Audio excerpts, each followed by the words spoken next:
negotiating that lasted all day.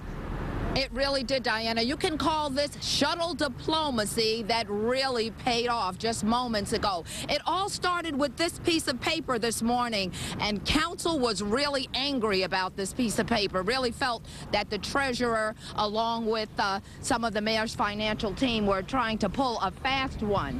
Now, it was a draft, and it called for the council to pass some bonds. It's the sale of bonds. However, it also had tied to it the financial stability agreement, formerly known as a consent agreement. And council, of course, said, hey, we have not agreed to that, so it shouldn't be tied. Well, the people from the mayor's office went back to Treasurer Dillon, and he compromised. So minutes ago, council did pass the authorization to sell nearly $150 million in bonds.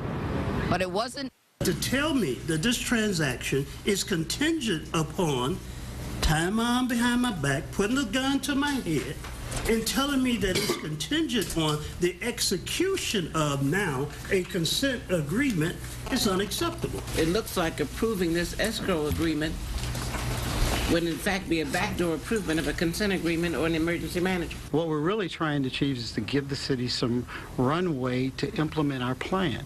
And that's the important piece. And, you know, you cannot do a turnaround without money.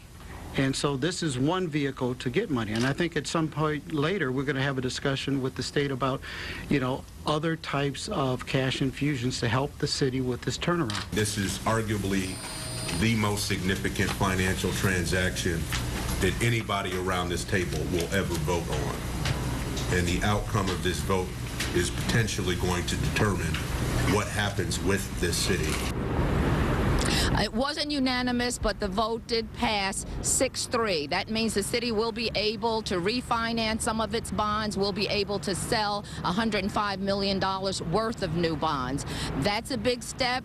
If these bonds go, it should keep the city in money until at least the end of the fiscal year, which is June 30th. Still, though, to be worked out is the final details of the financial stability agreement, again, formerly known as the consent agreement. Big step today, lots of work still to come. Reporting live from downtown Detroit, Val Clark, 7 Action News. All right, thank you.